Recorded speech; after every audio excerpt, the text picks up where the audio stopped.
O programa Eu, Nós e Nosso Meio Ambiente Webdoc apresenta o especial Quais Caminhos Trilhamos após os Marcos Históricos do Socioambientalismo Mundial. São 50 anos da Conferência de Estocolmo, 30 anos da Rio 92, 30 anos do Fórum Global 92, 20 anos de Joanesburgo 2002, 10 anos da Rio mais 20 e 10 anos da Cúpula dos Povos da Rio mais 20, e a caminho da Cúpula dos Povos Rio mais 30 em 2022. Para este diálogo, convidamos a testemunha ocular e uma das personagens importantes ativas nesses eventos históricos, o ambientalista Rubens Elry Born. Ele é advogado e engenheiro civil, com especialização em engenharia ambiental e mestre e doutor em saúde pública e ambiental. Atualmente é pesquisador e colaborador da Fundação Skell Brasil na área de meio ambiente, sociedade e políticas públicas, é fundador e consultor do Fundo Socioambiental CASA e conselheiro do Instituto Brasileiro de Defesa do Consumidor IDEC. Born tem uma longa trajetória em ONGs do terceiro setor e de participação nas conferências internacionais ambientais, em especial com relação a temas como Agenda 21 e mudanças climáticas, representando e coordenando delegação da sociedade civil pelo Fórum Brasileiro de ONGs e Movimentos Sociais para o Meio Ambiente e Desenvolvimento, FBONS. Rubens, obrigada pela participação no Eu, Nós, Nosso Meio Ambiente Webdoc, nesse especial sobre os principais eventos socioambientais mundiais.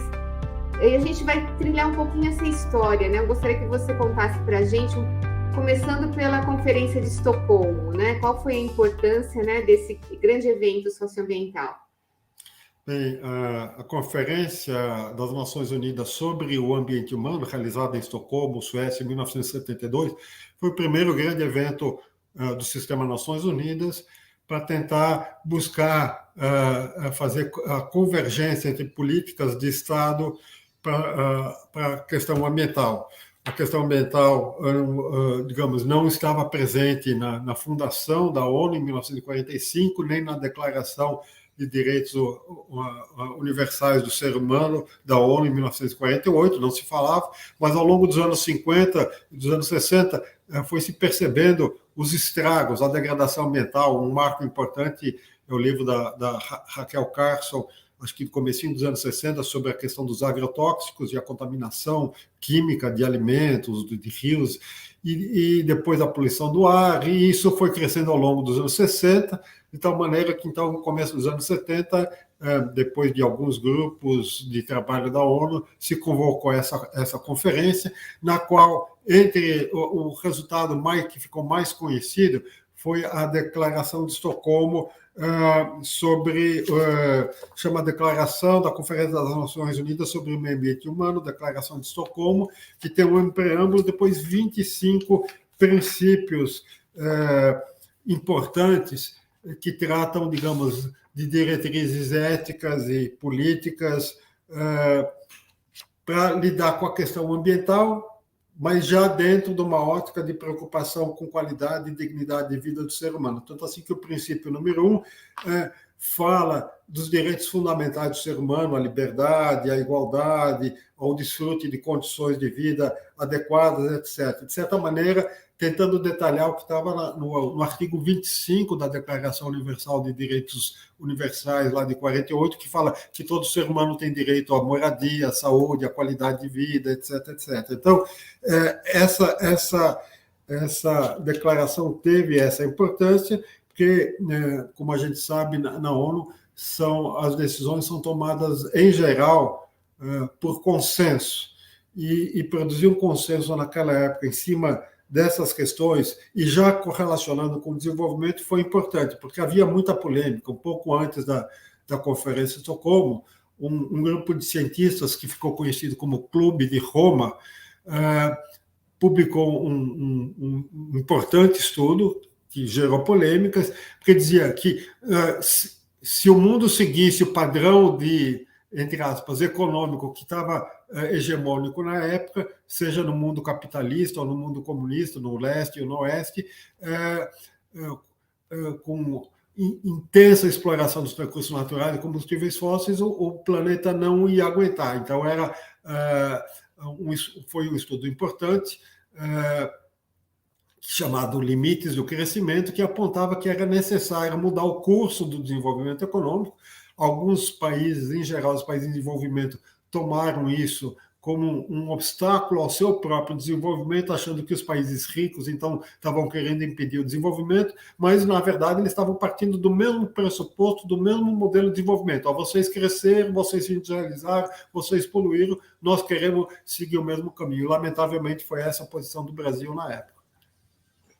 E aí a gente tem, né, o Trilhar da História, né, e tem um outro grande evento importante, né, a gente vai saltar um pouquinho, né, em décadas, né, para a gente chegar à Eco 92, que foi realizada no Rio de Janeiro, né, no Brasil. Então, gostaria que você falasse, você é uma testemunha ocular, né, participou, né, e isso que é importante, né, você trazer essa, vamos dizer assim, essa narrativa.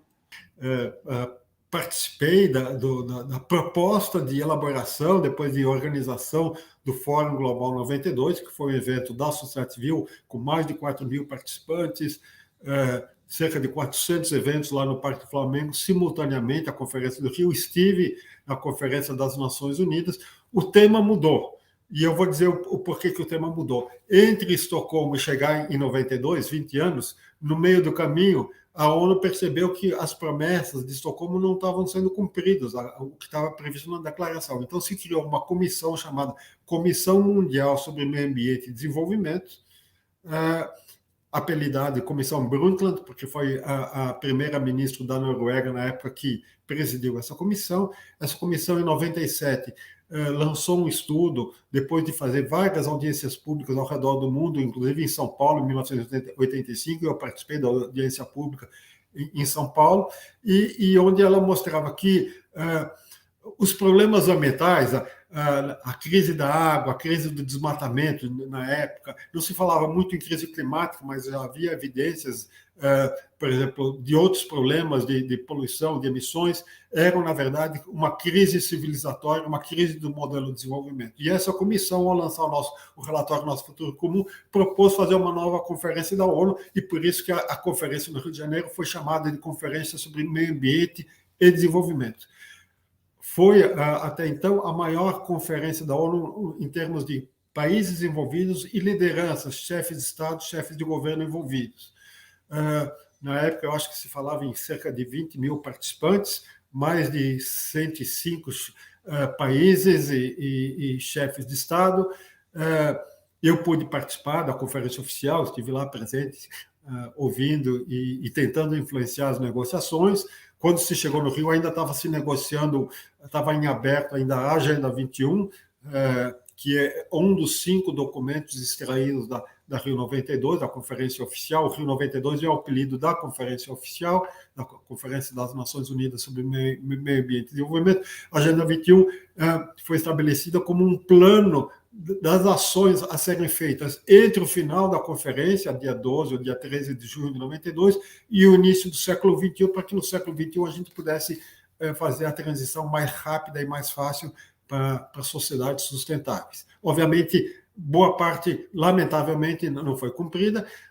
Outros documentos que foram firmados na Rio 92 foram a Convenção de Mudanças Climáticas, a Convenção de Biodiversidade, uma declaração que era para ter sido uma convenção, ou seja, com obrigações legais para os países, mas isso Brasil, Indonésia e outros países com florestas tropicais não aceitaram, uma declaração sobre gestão e conservação de todos os tipos de florestas, e teve também mais uma declaração de princípios éticos importantes, a Declaração do Rio de Janeiro sobre Meio Ambiente e Desenvolvimento, essa já com 27 princípios, vários princípios importantes, eu citaria pelo menos 2 ou 3 aqui. O princípio 10, que é o princípio que fala que a melhor forma de proteger o meio ambiente é garantindo o direito de acesso à informação, o direito de acesso a mecanismos e instâncias de participação em decisões que afetam o público em geral e o meio, por afetar o meio ambiente,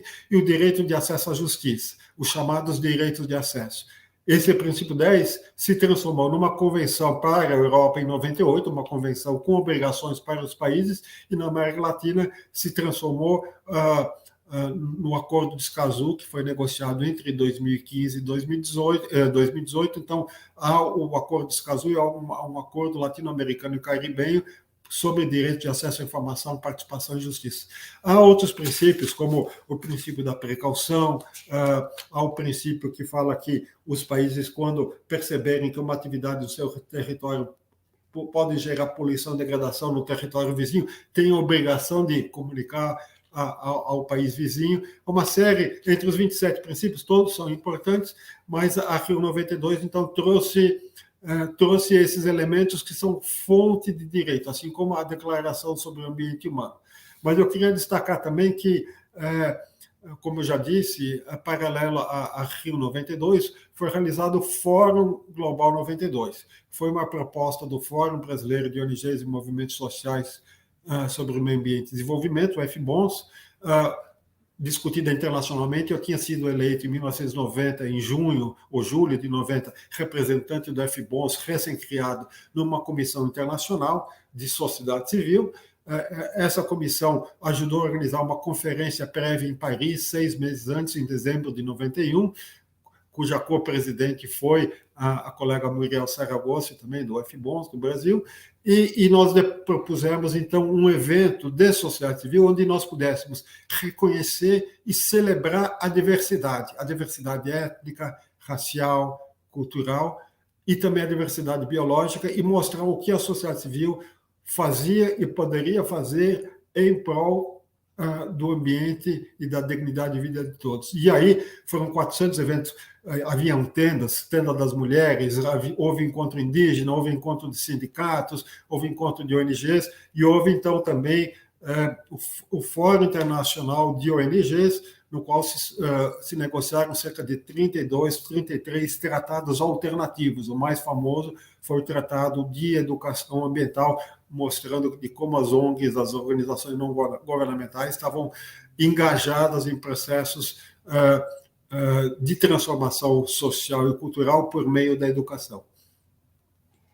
E Rubens, a gente sabe assim que o que está no papel necessariamente nem sempre está na prática, né? E foram muitos documentos elaborados, né? E aí teve uma trajetória, né? Teve Joanesburgo e depois teve a Rio+20, né? Então, eu gostaria que você falasse um pouquinho, né? Sobre o que aconteceu nesses dois eventos e o que vamos dizer assim, resultou dos anteriores, né? Se ainda tem arestas, né? Para serem aparadas também. Não, isso é muito importante que você coloca, porque, lamentavelmente, muito que se declara, às vezes, não é cumprido, né? Eu costumo repetir um exemplo, que a declaração da Revolução Francesa, lá em finalzinho do século XVIII, para os franceses, de liberdade, igualdade e fraternidade, tem que ser buscada até hoje, no século XXI, diariamente, né? Porque também lá também tem racismo, desigualdade. Então, as declarações mostram um sentido de caminhar, uma esperança, um desejo, mas a construção desse desejo depende do engajamento no dia a dia. Lamentavelmente, ao longo dos anos 90 e do começo desse século, a gente percebeu que nem tudo que foi declarado ou assinado, inclusive como obrigação legal, Convenção de Clima, foi realizado pelos países. Eu dou 2 exemplos. Nos Estados Unidos, que sempre tiveram uma certa reação contra obrigações internacionais, eu estive lá em 96, 5 anos depois da Rio 92, e ainda mal andava a Agenda 21. No Brasil, a Agenda 21 só foi tomada como um elemento a sério, primeiro a partir de 94, que não havia nem tradução em português, foi no governo Itamar Franco, o ex-ministro Henrique Brandão Cavalcante, numa reunião lá na ONU, que eu estava, na reunião da Comissão de Desenvolvimento Sustentável, eu falei para o ministro, o Itamaraty acha que não precisa traduzir a Agenda 21 para o português, porque não é um documento legalmente vinculante, mas é um compromisso do Brasil na Rio 92. E eu vou ter que denunciar isso aqui na ONU.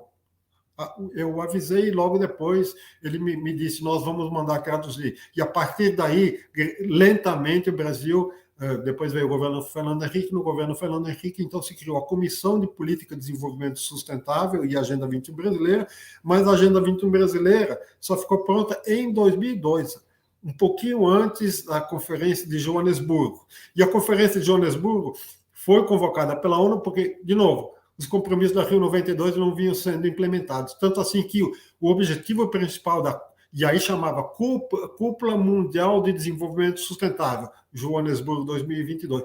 Tanto assim que o documento principal da Cúpula de Joanesburgo era o Plano de Implementação da Agenda 21 e dos demais compromissos. Plano esse que também, lamentavelmente, não foi seguido à risca. Passaram-se mais 10 anos, se chegou, então, um pouco antes de 2012, já em 2010, a ONU começa, então, a debater o porquê as promessas e compromissos de Estocolmo, Rio de Janeiro e Joanesburgo não estavam sendo cumpridas. Isso começou em 2010, eu estava lá na reunião da ONU em Nova York, e aí a conferência foi organizada no sentido de buscar lidar um pouco com essas causas e garantir digamos, um engajamento mais robusto. E aí os governos, para não dizerem que tinham fracassado, em vez de chamar de Agenda 21, eles começaram a mudar o rótulo, embora o conteúdo devia ser a mesma coisa. E aí passou-se a denominar Objetivos de Desenvolvimento Sustentável. Mas, por exemplo, parte do ODS 6, que é sobre água e saneamento, já estava previsto no capítulo 18 da Agenda 21, né? As metas. Então, na verdade, houve uma mudança de rótulo no sentido de às vezes é preciso, né? Que nem às vezes você tem que botar uma roupa nova para chamar atenção e conseguir uma sociabilidade. Os governos fizeram esse truque, digamos, né? E passou a ser, então, a partir de 2015, 3 anos depois da Rio 92, a fomentar a Agenda 2030. Objetivos, 17 Objetivos de Desenvolvimento Sustentável e 169 metas a serem alcançadas até 2030. E pelo andar da carruagem, ou do carro, ou do metrô, a gente percebe que nós não vamos cumprir todos esses ODS. De tal maneira que chegamos agora em 2022, recentemente, no começo de junho, final de maio, começo de junho, lá em Estocolmo, na Suécia, se realizaram 2 grandes eventos, um deles pela ONU, Estocolmo mais 50, foram 2 dias de atividade, e também um evento de cúpula, de Fórum dos Povos, onde grupos da sociedade civil debateram as questões, as lacunas, as barreiras, e conversando, eu não estive lá, mas conversando com participantes lá em Estocolmo, agora em 2022, soube que a tônica era exatamente o que fazer para cumprir o que ainda não foi cumprido, né? E essa é a tônica também da Cúpula dos Povos, que será realizada em outubro desse ano, no Rio de Janeiro, uma segunda edição, que o FBON está envolvido, nós estamos envolvidos, no sentido de usando o exemplo da Revolução Francesa, né, de que a gente precisa estar sempre atento, diariamente, para cumprir os nossos desejos e sonhos. E Rubens, eu gostaria que você falasse um pouquinho da Rio+20, né? Porque foi também um marco, né? A gente passa muito rápido, né? Eu também tive a oportunidade de participar. E como é que a gente vê, assim, as arestas, né? Dentre todos os tópicos, a gente sabe, é muito abrangente, né? A gente tem clima, biodiversidade, tem a questão da justiça socioambiental, enfim, é um leque enorme, né? De compromissos, né? Que foram firmados, como você falou, né? Dos Objetivos de Desenvolvimento Sustentável, metas, né? Para 2030, né? E tem as conferências, né? De clima e biodiversidade que ocorrem regularmente também. Então, a gente vê várias, vamos dizer assim, situações agregadas, né, à questão da Rio+20. Gostaria que você falasse um pouquinho mais sobre elas. A Rio+20 teve um processo preparatório interessante, porque já existia a Comissão de Desenvolvimento Sustentável, criada logo depois da Rio 92, que era um fórum anual que se reunia em Nova York, com participação da sociedade civil. Eu participei de quase todas as sessões entre 93 e 2011, ou 2012, e teve o chamado rascunho zero do documento da Rio+20, onde a sociedade civil, já tínhamos internet, em 92 não havia, né? E mesmo em Joanesburgo havia com muita precariedade, mas em 2012, na Rio+20, a sociedade civil e todo mundo pôde participar, enviando propostas para esse rascunho zero. Foram vários temas. Há uma questão burocrática que atrapalha a ONU, que aquilo que está em convenções legalmente vinculantes, tipo clima, desertificação, biodiversidade, não entra com a mesma tônica nos documentos declaratórios, nos programas de ação. Então, o documento, aquele rascunho zero, depois foi batizado de o futuro que queremos, né? Na verdade, de novo, por ser por consenso, muitas vezes isso vai para aquilo que a gente chama o menor denominador comum, ou seja, se um país ameaça vetar, então tiram aquele ponto. Então, as declarações na ONU muitas vezes se enfraquecem, os programas de ações, por conta, mas eram dois temas, dois eixos. Um do chamado da economia verde, das transformações nos sistemas econômicos necessários a proteger clima, biodiversidade, evitar a desertificação, cuidar de gestão segura de substâncias químicas, florestas, etc, etc. E outro, a chamada governança. Então, isso que agora em 2022 está na moda, especialmente no mundo corporativo, o ambiental e social e governança, já estava presente, digamos, na temática da Rio+20, talvez até anos antes, iniciativas da sociedade civil. Então, as coisas vêm com uma certa letargia, com uma certa inércia de que alguns setores assumem certas narrativas, certas bandeiras com muito atraso. Houve muita reação em relação à temática, abordagem de economia verde, porque ela vinha carregada de, digamos, perspectivas neoliberais isso está presente nos ODS, a ideia de que tudo tem que ser, digamos, se não tudo, mas mesmo quando fala no ODS 6, olha, vamos garantir água para todos a um preço compatível. Então, a ideia de que não água como direito humano, mas água como um produto a ser negociado. Então, esses foram alguns dos dilemas, mas o dilema principal, eu diria que e que continua persistindo, é que o sistema Nações Unidas ainda não conseguiu força para fazer com que as políticas nacionais correspondentes sejam implementadas. Sem essas declarações, nós não teríamos algo para nos agarrar e inspirar ações e gerações mais jovens a continuar a sonhar, assim como fizeram os franceses que clamaram por liberdade, igualdade e fraternidade. Então, essas declarações e o nosso envolvimento para influenciar o conteúdo dessas declarações, dessas decisões, é importante. De tal maneira que nós estamos agora, em 2022, enfrentando uma crises que são sinal da crise civilizatória, mas a crise do clima, as crises da pandemia, a crise da desigualdade. O mundo vai precisar cortar 50% das emissões de gases de efeito estufa ao longo desta década, chegar à neutralidade de carbono nas próximas 2, 3 décadas e reverter a perda de florestas, perda de diversidade, recolher lixo dos oceanos, evitar lixo. Então, os desafios são enormes. E com relação à cúpula, né, que vai ocorrer esse ano, eu gostaria que você pudesse adiantar algumas coisas para a gente, né? Como é que a sociedade civil, né, que vai estar engajada, onde está previsto, quais são vamos dizer, essas principais pautas, né, que vão ser discutidas? A Cúpula dos Povos, versão 2022, começou a ser organizada em 2021, reunindo grupos bem diversos, desde o Greenpeace, o FBONS, Coeconia, movimentos trabalhadores sem terra, vários movimentos que estavam envolvidos também em 2012. Estava previsto realizar agora em junho de 2022, mas especialmente por questão de busca de recursos para garantir uma presença qualitativa e quantitativamente expressiva, não foi possível, então isso foi adiado, deve ocorrer inicialmente a previsão em outubro, mais tardar em novembro. Há temáticas na perspectiva desses grupos e movimentos da sociedade civil. Obviamente, os temas mudança do clima, biodiversidade são relevantes, mas, por exemplo, o FBONS tem puxado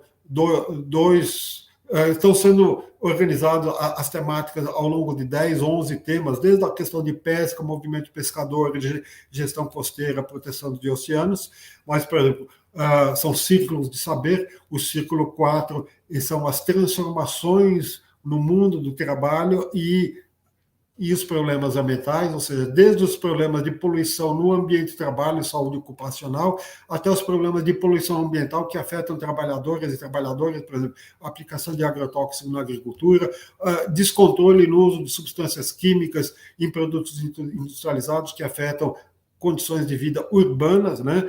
Substâncias químicas que estão por aí, às vezes a gente leva como produto de limpeza para as nossas casas, contaminando nossas casas.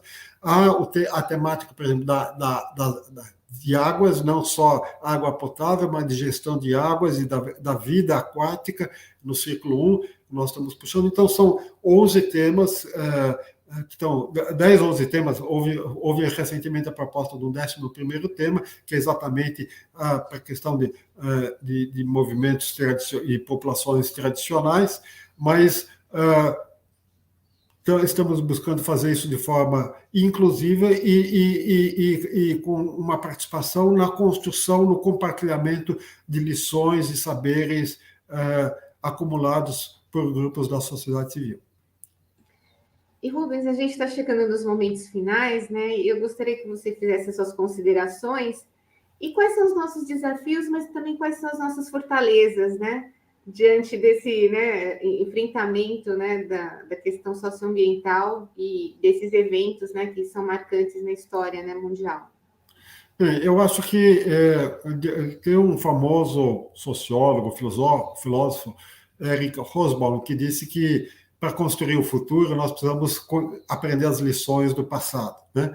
Eu acho que essa reflexão sobre esse passado dessas últimas décadas, sobre iniciativas da sociedade civil, lacunas e deficiências, déficit de implementação dos governos e, às vezes, até da própria sociedade civil, vamos olhar os tratados alternativos, o que nós fizemos nele e o que nós não fizemos. Então, essa avaliação crítica é muito importante para a gente corrigir o rumo. Ou seja, eu parto da opinião de que nós precisamos estar alertas e monitorando os nossos passos para a gente não se perder no caminho.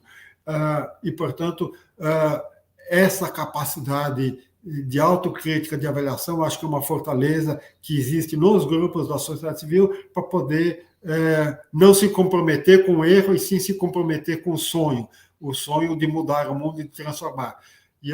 Então, essa resiliência de muitos grupos da sociedade civil, não só grupos ambientalistas, grupos que lutam por igualdade racial, movimentos antirracistas, por inclusão de mulheres, das minorias, assim por diante, são muito importantes que a gente possa contar com essa mobilização, mas, sobretudo, com uma visão integradora e de integridade. A sustentabilidade, sociedades sustentáveis, a meu ver, depende de uma visão que é de integralidade e de dignidade das vidas e, portanto, de gestão integral dos desafios humanos. Os desafios são enormes, as mudanças de clima, a desigualdade, a pandemia nos mostraram quanto nós ainda temos que caminhar, mas como disse um outro pensador há uns 100 anos atrás, Gramsci, que falava, se eu olhar a realidade com minha cabeça, com minha razão, eu vou virar pessimista. É uma outra frase, né? Mas se eu pensar nos meus sonhos, eu vou ser otimista. Ele falou entre o pessimismo da razão e o otimismo do desejo. Eu prefiro trabalhar com o otimismo do desejo das pessoas para motivá-las a serem perseverantes e resilientes. Obrigada, e a gente vai estar acompanhando, né, todo esse processo, né, da cúpula e, com certeza, né, mais um fato histórico aí importante para a gente. Obrigada, Rubens. De nada, eu que agradeço e estimulo que muitos participem, porque se nós não queremos ser vítimas da degradação, também nós não podemos ser cúmplices. Então, a única solução é sermos agentes de transformações.